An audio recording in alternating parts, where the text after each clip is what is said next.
এতেকাফ কত রমজান থেকে করা উত্তম, এতেকাফ অবস্থায় কি কি করা যায় আর কি কি করা যাবে না একটু জানাবেন। কারণ আমাদের সমাজে এতেকাফ নিয়ে অনেক ভুল শর্ত দেওয়ায় অনেকে ভয় আর এতেকাফ করতে চায় না। ভাইরে, তিনটা ইবাদতের স্বাদ খুব দ্রুততার সাথে বান্দা পায়, নগদে পায়। এর ভিতরে একটা হলো সিজদা, নামাজ। একটু আগে বললাম, যদি সুন্দর করে পড়েন আপনি নগদে স্বাদ পাবেন। একটু লম্বা সিজদা দিয়ে একটু চোখের পানি ফেলায় দেখেন আল্লাহর কাছে, খুব স্বাদ পাবেন, তৃপ্তি পাবেন। আরেকটা হলো এতেকাফ। এতেকাফ, সুবহানাল্লাহ, এর স্বাদ যে পাইছে তাকে আর কেউ বেঁধে রাখতে পারবে না। আমার বুঝজ্ঞান হয়েছে থেকে আমার আব্বা জান রহমতুল্লাহ আলাইকে আমি দেখেছি, আব্বা রমজানে সবসময় এতেকাফ করতেন। সচরাচর কোনো বিশেষ বিপদ না হলে তিনি এতেকাফ ছাড়তেন না। আব্বাজান রহমতুল্লাহ আলাই গত আগস্ট মাসের 18 তারিখে দুনিয়া থেকে চলে গেলেন। কয়েক মাস হলো। গত রমজানে আল্লাহর বান্দা ক্যান্সারে আক্রান্ত।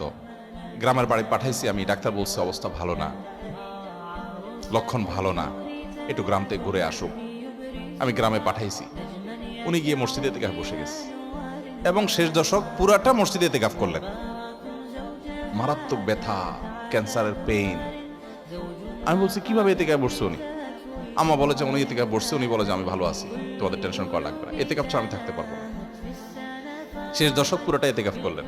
আজকের এই রমজানে আল্লাহর বান্দা কবরের বাসিন্দা।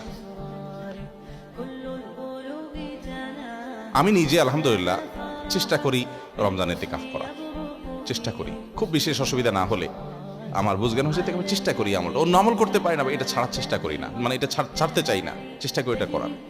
এতেকাফের নগদ স্বাদ পাওয়া যায় ভাই, অভূতপূর্ব এক স্বাদ। যারা করেছেন তারা জানেন।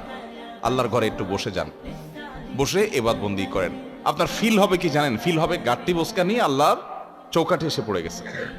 এরকম একটা ফিল হবে, অনুভব হবে, অসম্ভব ভালো লাগা কাজ করবে। বিশেষ করে এই মোবাইল টিপি দুনিয়ার হাজারটা কাজে, ইজি কাজে বিজি থাকার এই সময়ে 10টা দিনের জন্য আপনি নিজেকে বন্দি করে ফেলেন মসজিদে, অন্যরকম একটা স্বাদ পাবেন। আরেকটা ইবাদতের স্বাদ নগদ পাওয়া যায়, অনেক ইবাদতের স্বাদই নগদ পাওয়া যায়। আমি তিনটা আমার অভিজ্ঞতার আলোকে বলছি। সেটা হলো আরাফাতের ময়দানের দোয়া।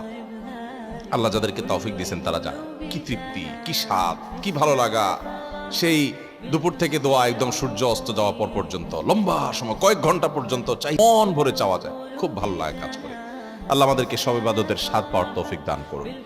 তাহলে ভাইরা আমার, এতেকাফ ইনশাআল্লাহ আমরা করবো তো? আল্লাহ চাহেন তো? খুব লজ্জার কথা যে আমাদের দেশে মসজিদগুলোতে এতেকাফের জন্য টাকা দিয়ে লোক ভাড়া করা লাগে, আছে না নাই? আহারে কপাল পড়া রে। নবী করিম সাল্লাল্লাহু আলাইহি সাল্লাম রমজানের রোজা ফরজ হওয়ার পর থেকে নিয়ে তৃতীয় হিজরিতে রমজান রোজা ফরজ হওয়ার পর থেকে নিয়ে তার ওয়াফাতের আগ পর্যন্ত একটি বারের জন্য এতেকাফ ছাড়া থাকেন নাই। যে আমলটা নবী করিম সাল্লাল্লাহু আলাইহি সাল্লামের জীবনে একবারও ছাড়েন নাই, আমরা বেশিরভাগ লোক জীবনে একবারও করি নাই। হাত তোলেন দেখি কারা কারা এতেকাফ করছেন মসজিদ 10 দিন রমজানের শেষ 10 দিন ফুল এতেকাফ করছেন, জীবনে একবার হলেও করছেন। যারা হাত তোলেন দেখেন কয়টা হাত উঠছে, গোনা যাবে না।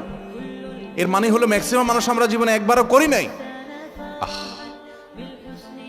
যে আমল আমার নবী সাল্লাল্লাহু আলাইহি সাল্লাম জীবনে কখনো ছাড়েন নাই, সেটা আমি কখনো জীবনে একবারও করি নাই। আরে ভাই, চরম শত্রুর সাথেও তো এরকম বিপরীত থাকে না। সেখানে আপনার নবীর সাথে আপনার এরকম বৈপরীত্য। এতেকাফ করবেন তো ইনশাআল্লাহ? আপনি কিসের বিজি? আপনি আমার নবীর চাইতে আপনি বেশি বিজি, যিনি কাফাতুন নাসের কাছে রাসূল হয়ে এসেছেন, যিনি রাহমাতুল লিল আলামিন ছিলেন, গোটা পৃথিবীর মানুষের জিম্মাদারি যার মাথায় ছিল, মদিনা রাষ্ট্রের প্রধান যিনি ছিলেন। শেষ 10 দিন আসছে, সব কাজ বন্ধ, মসজিদে এসে পড়ে যেতেন। উনি যদি পারেন, আপনি কি ব্যস্ত? এতেকাফ করবো তো ইনশাআল্লাহ? রমজানের শেষ দশকে এতেকাফ করবেন। সামনের বছর নিয়ত করছেন যারা, হাত তোলেন দেখি। সিরিয়াস যারা নিয়ত করছেন, আল্লাহ আমাদের তৌফিক দান করুন, আর বাকিদেরকে আল্লাহ তাআলা নিয়ত করার তৌফিক দান করুন। এতেকাফ করবো তো ইনশাআল্লাহ? এতেকাফ করার অবস্থা কি কি নিষেধ? এতেকাফের বাইরে আপনার যা যা নিষেধ, এতেকাফ অবস্থায় তা নিষেধ। হারাম কোনো কাজ তো বাইরেও করা যাবে না, মসজিদেও করা যাবে না।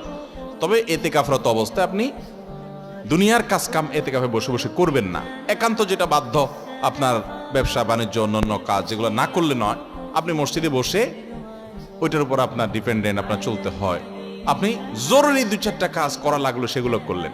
ওখানে বসে বসে আপনি রীতিমতো এটা দোকান বানায় ফেলবেন না আর কি। ওখানে বসে দুনিয়াবি প্রয়োজনীয় কাজগুলো আপনি সারতে পারবেন, যেগুলো আপনার জন্য জরুরি সেগুলো আপনি করতে পারবেন। এছাড়া আপনি মসজিদের ভিতরে নিজেকে আবদ্ধ করে ফেলবেন। এটা করবেন হলো 20 রমজান সূর্য অস্ত যাওয়ার আগে আগে মসজিদে ঢুকবেন। 20 রমজান সূর্য অস্ত যাওয়ার আগে আগে মসজিদে ঢুকবেন। এরপর থেকে সূর্য ঈদের চাঁদ দেখা যাওয়ার আগ পর্যন্ত মসজিদে থাকবেন। ঈদের চাঁদ দেখা যাওয়ার সংবাদ শুনছেন, এরপর বের হয়ে যাবেন। এই 10 দিন আপনি মসজিদে অবস্থান করবেন, নিজেকে সেখানে আবদ্ধ করে রাখবেন। এবং এর মধ্যে আপনি বাহিরে যাবেন না। বাহিরে যাবেন টয়লেটের জন্য, পেশাব পায়খানা করার জন্য, একান্ত জানা হল না সেই জন্য যাবেন। এমনকি খাবারটা এনে দেওয়ার লোক থাকলে আপনি বাসায়ও যাবেন না। খাবার এনে দেওয়ার কোনো লোক নাই, কোনো ব্যবস্থা নাই, এরকম কোনো জায়গায় যদি ইতিকাফ করেন তাহলে শুধু খেতে চেয়ে কারোর সাথে কথাবার্তা না বলে সোজা আবার চলে আসবেন, বাস। অর্থাৎ 10 দিন আপনি মসজিদে বন্দি রাখলেন নিজেকে, শুধু ইবাদতবন্দির জন্য, বাস। এই হলো ইতিকাফ। সেখানে আপনি তেলাওয়াত, তাসবিহ, ঘুম, অন্য সাধারণ কাজকাম সবই করতে পারবেন। এমন করে যে বললাম দুনিয়ার যে কাজ না করলে না, সেটাও আপনি জরুরি কাজ মসজিদে বসে করতে পারবেন। বাইরে যে দোকানদারি করতে পারবেন না 10 দিনের জন্য। করবো তো ইনশাআল্লাহ।